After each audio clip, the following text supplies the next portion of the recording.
오늘 이어지는 말씀은 누가복음 20장 9절에서 18절 말씀입니다. 신약성경 130면이 되겠습니다. 긴 교재는 128면, 누가복음 20장 9절에서 18절 찾으셨으면 나같이 한 목소리로 봉독합니다.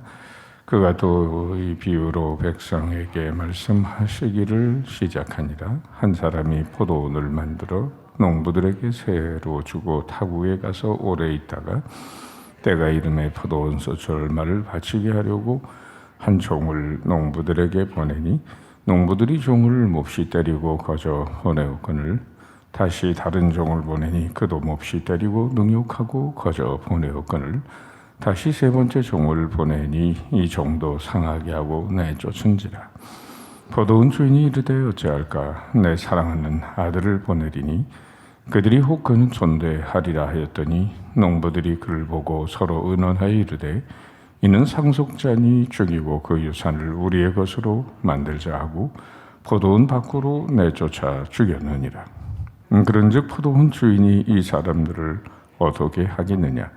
와서 그 농부들을 진멸하고 포도원을 다른 사람들에게 주리라 하시니 사람들이 듣고 이르되 그렇게 되지 말아지이다 하거늘 그들을 보시며 이르시되 그러면 기록된 바 건축자들의 버린 돌이 모퉁이의 머리돌이 되었느니라 함이 어찌 미냐?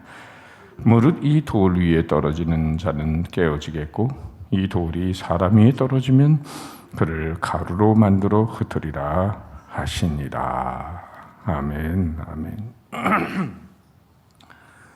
일명 오늘 말씀은 제목에도 나와 있지만은 악한 포도원 농부의 비유라고 일컬어집니다. 마태, 마가, 누가 이 세 복음서에 다 기록이 될 만큼 매우 중요한 의미를 가지고 있습니다.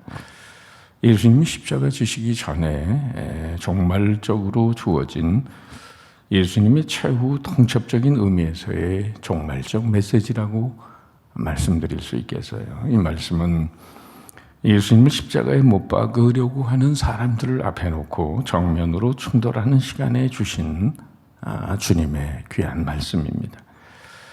자, 여기 9절부터 지금 12절까지 읽은 대로 14절까지 보면은 어떤 한 사람이 포도원을 만들어서 이제 농부들에게 세를 주고 타국의 먼 나라에 가서 때가 이르니까 포도원 소출을 받겠다 하고 종을 농부들에게 보내니 이 소장 농부들이 종을 때리고 보냈고 또 두 번째도 그렇게 때리고 능욕하고 또 보냈고 세 번째도 그렇게 했는데 마지막에 포도원 주인이 이제는 내 아들을 상속자인 내 아들을 보내면 어떨까? 그는 존대하지 않겠느냐? 종들이 아니고 내 아들이니까.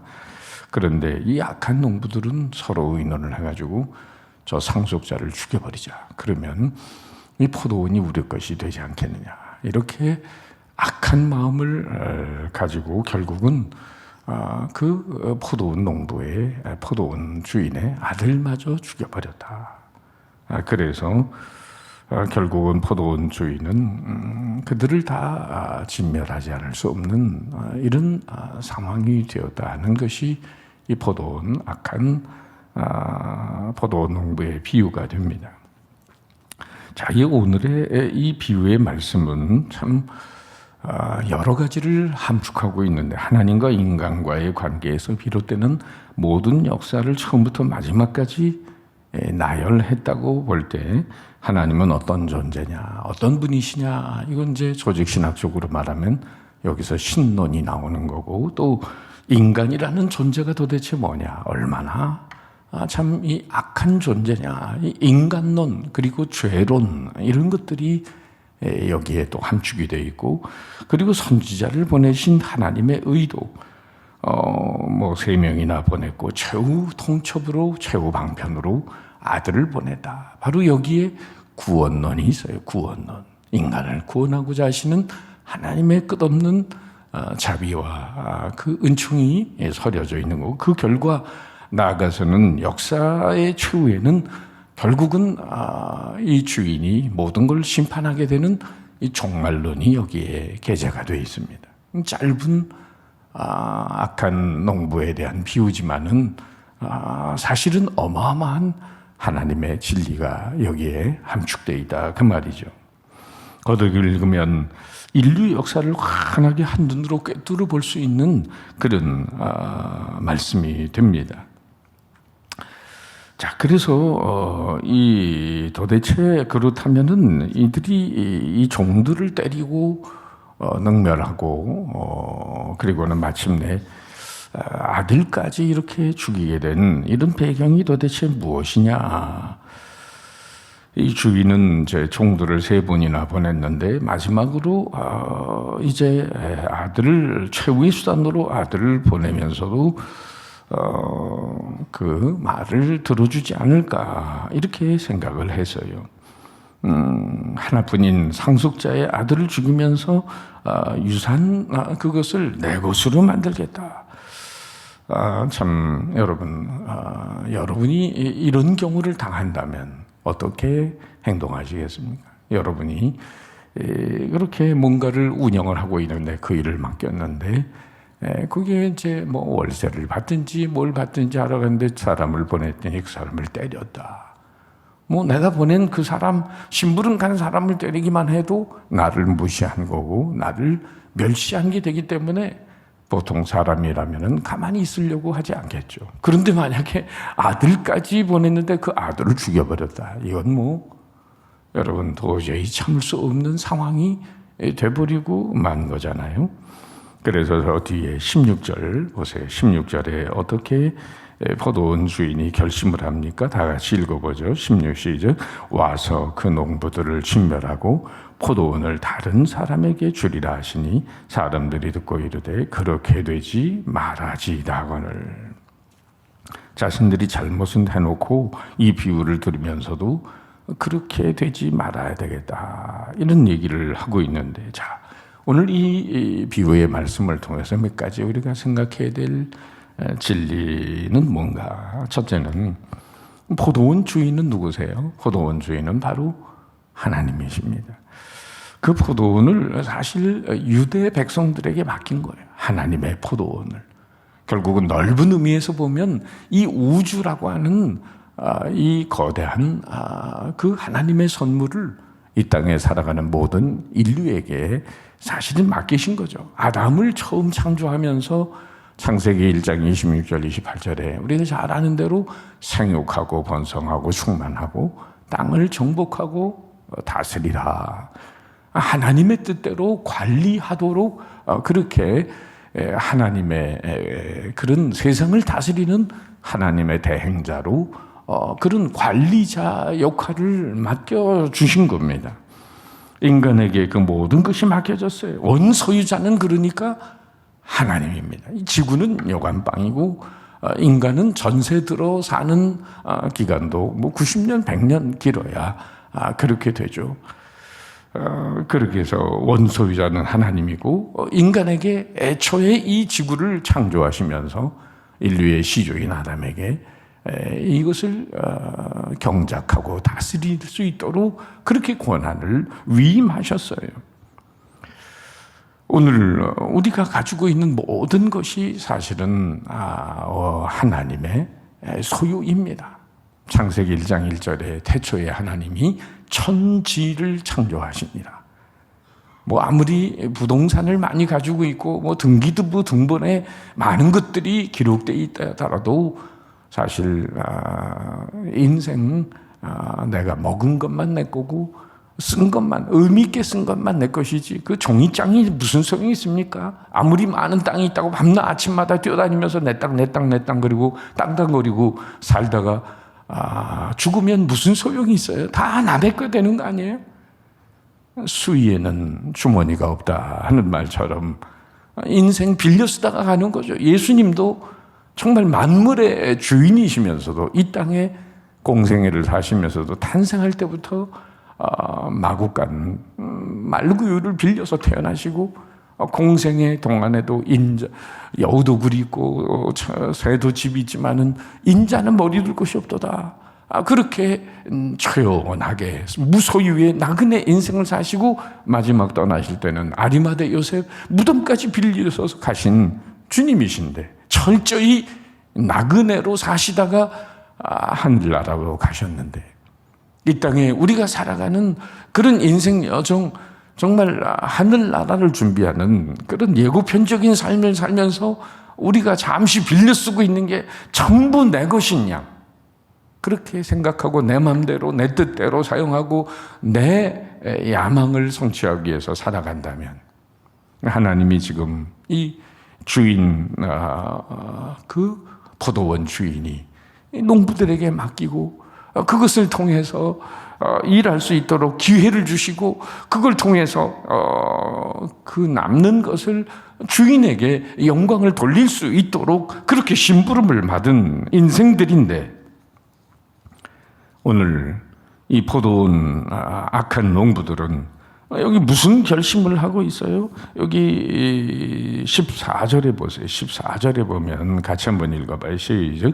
농부들이 그를 보고 서로 의논하여 이르되 이는 상속자니 죽이고 그 유산을 우리의 것으로 만들자. 우리의 것으로 만들자. 자, 이 하나님이 우리에게 생명, 건강, 물질, 은사, 심지어 학력이라든지 대인관계라든지 모세라는 인생을 통해서 조명해 보면 80년의 모세의 인생, 사실 하나님이 그 모태로부터 형제를 조직하시면서 바로의 공주의 아들로 아고밥이 될 운명, 갈대상자에 담아서 결국 입양이 되고 40년 동안 바로의 궁궐에서 살고, 그리고 또 미디안 광야로 쫓겨나서 40년 동안 그런 양치는 목자로 살아가는 동안 하나님이 그의 성품을 다듬으시고 광야 현지 답사 훈련을 하시고, 모든 것이 80년 동안 하나님이 투자한 인생인데, 그리고 80세에 내 백성을 인도하라고 부르실 때 처음에는 사양을 했지만은 마침내 그가 하나님이 투자한 인생임을 알고 출애굽기 4장 20절에 보면 애굽으로 돌아가는데 하나님의 지팡이를 잡았더라. 누구 지팡이래? 누구 지팡이? 하나님의 지팡이. 오늘 나의 생명과 건강과 물질과 은사와 이 모든 것은 누구 지팡이인가? 누구 지팡이인가? 남의 물건도 오래 빌려 쓰다 보면 내 건 줄 안다니까요. 잠시 빌려 쓰다가는 인생인데도 그냥 아기다툼하고 내 것으로 만들고, 내 많은 것들을 이걸 쌓아두는 재산적 가치로만, 사용적 가치에 의해서 하나님께 영광을 돌리는 게 아니고 그냥 소유적 가치, 그런 재산적 가치로만 가지고 있다는 것이 도대체 무슨 의미가 있는 인생을 사는 건가? 진정 나의 나됨은 하나님의 은혜로 된 것이다 하는 생각을 잊지 않으면서 피조물 되고 관리자가 되고 청지기 의식을 가지고 그렇게 정말 오늘 하나님이 우리에게 맡겨주신 선물의 관리자로 우리는 살아가야 한다는 것, 잊지 말아야 하는 거죠. 두 번째, 농부에게 이것을 맡겼다고 하는 것은 믿어주고 맡긴 만큼 봉사와 충성과 그런 해야 할 의무가 있는 거죠. 생산적인 충성이 필요하다는 거예요. 남김이 있어서 주인에게 돌려드려야 된다는 거예요. 고린도전서 4장 2절에도 보면 맡은 자에게 구할 것은 충성이니라. 옛날에 역사적인 인물에서 우리가 교훈을 받아야 될 사람들이 있잖아요. 누구예요? 우리 역대 왕조의 세종대왕. 바로 집현전학자들과 한글을 창조한 것처럼 그냥 남의 나라 한자를, 중국의 한자를 빌려 쓰고 있는 그런 상황에서 하늘이 준 지혜와 창의력을 동원해서 세계적인 문자인 한글을 창조해 한글을 만들어내고 했던, 그냥 구태의연하게 그냥 쓰던 거 가지고 쓰면 되죠 이런 얄팍한 생각, 자기가 있는 자리에서 하나님이 주신 지혜와 총명을 동원해서 생산적인 충성을 만들어내는 그 세종대왕 같은 사람, 그리고 이순신 장관, 싸우던데 그냥 싸우면 되지 그게 아니라 거북선을 만들 정도로 새로운 창의력. 아니, 아인슈타인이 이 하나님이 주신 머리를 10분의 1도 못 쓰고 떠난 사람이 상대성 원리를 만들어내고 그렇게 우수한 과학자가 돼서 세상에 기여를 했다고 하는데, 도대체 우리는 하나님이 주신 이 두뇌를 몇 %나 쓰다가 갈 건가? 우리에게 주신 생명, 건강, 물질, 은사를 다해서 우리는 뭘 하나님 앞에 남겨드릴 건가? 언젠가는 결산할 때가 있잖아. 하나님의 심판대 앞에 서서 내가 너에게 준 인생의 시간 동안에 너 뭐 하다 왔니? 뭘 좀 남겨드렸다고 얘기를 할 게 있어야 될 거 아니에요. 그런 생산적인 충성을 기대하시면서 포도원 주인은 이 농부들에게 그 포도원을 맡겼는데, 오히려 이 포도원 악한 농부들은 아예 상속자까지 죽여버리면서 그러면서 내 것을 만들겠다. 이 상속자가 누굽니까? 예수님이죠. 이 당시의 종교 지도자들은 정말 하나님이 맡겨주신 은혜의 선물을 바르게 관리할 생각은 못하고 이걸 내 걸로 만들겠다라고 하는 악한 생각을 가지고 그 사이에 보냈던 종들은 선지자들을 가리킵니다. 구약에 나타난 수많은 선지자들을 통해서 하나님 품으로 돌아오라, 하나님의 뜻대로 살아가라. 그리고 예수님 직전에는 마지막 그런 선지자인 세례 요한을 보냈는데 그것도 헤롯이 다 죽여버렸고, 마지막에 이제 마침내 상속자인 예수님이 오셨는데 지금 그마저 십자가에 못 박아 죽여버리겠다고 하는 이런 상황 속에서 예수님은 앞을 다 내다보고 지금 이 악한 농부의 비유를 하시면서 도대체 인생들이, 이 하나님이 맡기신 귀중한 인생들이 어떻게 사는 거냐, 인생을 돌아보게 하시는 말씀이죠. 그러면서도 결산할 때가 있다는 거죠. 결산할 때가. 여기 하나님께서 종들을 보내고 선지자들을 보냈다고 하는 것은 어떻게 보면 회개의 기회를 주셨다는 거예요. 그런데 지금 그 기회를 놓치고 있어요. 하나님의 인내를 만홀히 여기고 하나님의 사랑을 악용을 해서 멀리서 종만 보내고 있는데 이거 해치우면 되겠구나. 또 정말 최대한 기회를 주실 때 회개를 해야 되는데 하나님의 인내와 사랑을 만홀히 여기고 죄를 짓고 있어요. 자기들의 행위를 정당화하고 소유권을 굳히기 위해서 하나님의 종들을, 선지자들을 죽이고, 그리고 마침내는 아들 예수님마저 십자가에 내몰아 죽이고 있다고 하는 거죠. 하나님은 여러 종들을 보내고 이렇게 예수님을 마지막으로 보냈는데, 여러분, 우리가 예수님 믿기 전까지 우리에게 예수님을 믿으라고, 교회에 나오라고 이렇게 했던 사람들이 있죠. 누가 보냈을까요? 하나님이 종들을 보낸 것처럼 하나님이 우리에게 보낸 거예요. 그런데 무수하게 그것을 거부했어요. 거절했어요. 저 역시 그랬어요.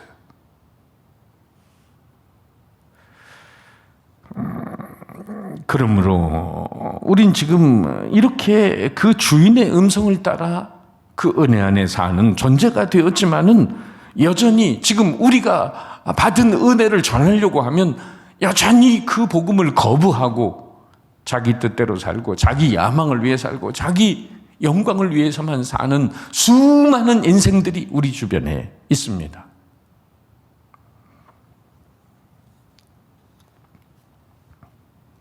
만약에 저들이 처음에 종을 때리고 다른 종들을 죽이고 그렇게 했다 하더라도 아들만 영접을 했다면 어떻게 됐을까요? 주인은, 포도원 주인은 그 앞에 종들 때리고 뭐 이렇게 악하게 했다 하더라도 주인은 아들만 영접하고 아들만 바로 대하면 모든 걸 다 용서할 마음을 가지고 있는 포도원 주인 하나님이십니다. 그러니까 우리가 과거에 무슨 죄를 지었어도 그리스도 안에 있으면 새로운 피조물이라. 고린도후서 5장 17절에 이전 것은 지나갔으니 보라 새 것이 되었도다. 다 잊어주신다는 거죠. 아들만 영접하면. 그런데 이 아들을 무시하고 아들을 저버리는 거예요. 하나님의 무던한 인내와 자비와 사랑으로 끝까지 기다리십니다. 그런데도 하나님의 공의를 무시하는 거죠. 저들이 끝내 거부하고 예수님을 죽여버려요. 그럴 때 16절 아까 보신 말씀처럼 어떻게 하겠습니까? 포도원 주인이 15절 끝에 이 사람들을 어떻게 하겠느냐? 와서 그 농부들을 진멸하고 포도원을 다른 사람에게 주리라. 종말적인 심판이 있다고 하는 것입니다. 지금 마지막 재림이 있습니다. 주님이 재림하시면 이 최후 심판이 있는 거예요. 종말적 심판이 있는 거예요. 그 전까지 지금 심판이 유보되고 있는 겁니다. 역사적인 맥락에서 이스라엘은 예수님이 그런 예수님을 외면하고 십자가에 못 박아버릴 때에 결국은 그 포도원은 누구에게 넘어가느냐? 하나님이 주신 복음이라는 선물은 이방인들에게 넘어갔습니다. 이방인들. 지금도 유대인들 중에는 예수님을 받아들이는 사람도 더러 있지만은 아직까지 멀었어요. 그래서 로마서 9장에서 바울이 말한 대로 이방인의 수가 충만한 데까지 이르면 그 복음은 다시 이스라엘로 돌아오리라. 그래서 이방인들이 복음의 놀라운 은혜를 덧입게 된 것이죠. 자, 이제 오늘 결론의 말씀, 여기 17절 말씀 같이 읽어봅니다. 다 같이 이제 그들을 보시며 이르시되 그러면 기록된 바 건축자들의 버린 돌이 모퉁이의 머릿돌이 되었느니라 함이 어찌미냐. 그러니까 예수님은 십자가에 죽으셨지만은 사흘 만에 부활하셔서 결국 이 땅에 하나님 나라의 전진기지인 교회에 초석이 되신 거죠. 교회의 주춧돌이 되신 거죠. 예수님의 피가 흘려지고 사흘 만에 부활하시고 성령을 보내시면서 12 제자와 함께 마가의 다락방에서 시작된 초대교회는 바로 이 세상을 구원하는 하나님 나라의 전진기지가 됐어요. 예수님은 구원의 주춧돌이 되셨다. 초석이 되셨다. 그래서 18절에 무릇 이 돌 위에 떨어지는 자는 깨어지겠고 이 돌이 사람 위에 떨어지면 그를 가루로 만들어 흩으리라 하시니라. 아들이 있는 자에게는 영생이 있지만은 아들이 없는 자에게는 심판이 있는 거죠. 결국 오늘 포도원, 악한 포도원 농부의 비유를 통해서 우리에게 교훈하신 말씀을 결론적으로 정리해 보면, 첫째, 우리도 오랜 신앙생활 속에서 대제사장이나 서기관 장로들처럼 이 종교적 형식주의에 물들어서 이 기득권을 누리면서 하나님의 뜻을 무시하거나 하나님 다른 사람의 영혼을 무시하는 일이 결코 없어야 된다. 진정한 권위는 예수님처럼 삶으로 복음을 전하는 것이다. 오늘 두 번째, 여기 우리의 것이 되리라, 우리의 것이 되겠다, 만들자, 우리의 것으로 만들자. 아까 14절 끝에 하나님 주신 물질과 시간, 은사, 능력을 다해서 그것을 누리고 내 것을 만드는데 온통 관심을 쓰고 있는 인생인가? 아니면 주님 맡겨주신 선물의 관리자로 청지기적인 사명을 생산적 충성을 통해서 감당하면서 은혜의 빚을 갚는 삶을 사는 영적인 채무자로서 살아가는 인생인가? 생산적인 충성을 드리면서 맡은 자에게 구할 것은 충성이라고 하셨던 말씀처럼 생명의 열매, 오늘도 죽어가는 영혼들의 생명의 열매, 또 섬김의 열매, 성령의 열매를 맺는 사람들이 되어야 하지 않겠나? 그리고 마지막 한 가지만 더 생각한다면 오늘 나는 누구를 위한 생명의 주춧돌이 될 것인가? 어떤 인생이 구원받는데 내 삶이 들여져서 정말 구원의 초석이 될 것인가? 예수님이 우리 인생의 구원의 주춧돌이 되셨던 것처럼 나는 누구를 위해서 거룩한 은혜의 초석이 되고 구원의 주춧돌이 될 것인가? 이것을 생각하면서 오늘도 악한 농부가 아니라 하나님이 기뻐하시는 착한 농부들이 돼서 은혜를 알고 은혜를 보답하고 하나님께 영광 돌리는 복된 남은 인생 사시기를 주님의 이름으로 축원합니다.